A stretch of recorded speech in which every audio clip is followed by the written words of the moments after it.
Sa loob po ng nakaraang ilang araw, isa pong malaking pagbagsak sa world market ang nagdulot sa pagbaba ng presyo ni XRP.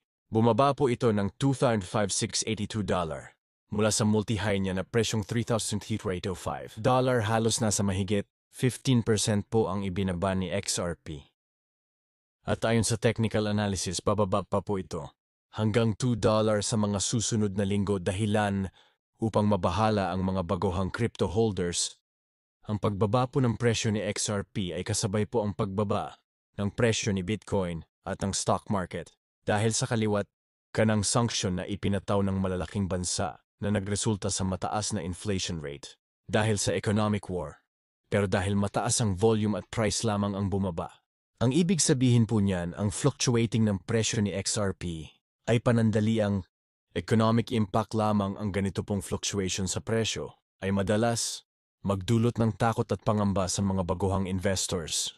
At bago po tayo magpatuloy, nais ko lamang pong bigyan linaw na ang nilalaman po ng video na ito ay hindi po ito isang financial advice. For education and information purposes lamang po ang layunin nito. At ayon nga po kay expert Eduardo Farina, advises XRP investors to focus on the long term and not stress over short-term price action dips. Sa madaling salita, hindi po mahalaga kung nabili mo ito sa halagang $1 or $3 dahil mas malaki po ang posibilidad nito na tumaas ng mas malaki gaya kay Bitcoin.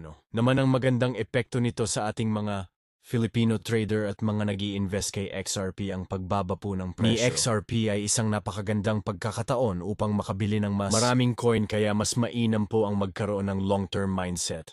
Ang mga panandali ang pagbaba ng presyo ay normal sa crypto market at sa stock market at hindi dapat ito maging dahilan upang ibenta agad ang ating investment ng palugi. Dapat po natin tandaan na ang crypto at stock market ay isang volatile market, kaya mahalaga pong gumawa ng sariling research and always find what is the global economic trends before buying any crypto or stocks. Kung gusto mo talaga kumita ng malaki sa stock market or sa cryptocurrency exchange, mas mainam na mag-focus sa long-term potential growth nito kaysa panandali ang fluctuation sa mga baguhan po o maging sa mga dati ng investors sa stock market at sa cryptocurrency. Mahalaga pong matutunan natin ang tamang strategy sa pag-i-invest. Huwag pong magpadala sa takot kung bumagsak ang presyo at huwag pong magmadali sa pagbili kung mabilis. Itong tumataas ang tamang pag-manage ng ating emotion at pag-intindi sa market trends ay makakatulong upang maiwasan ang malalaking pagkalugi. At bilang panghuli at umabot sa dulo ng video, ituturo ko sa iyo ang isang investor's strategy kung paano sila kumikita.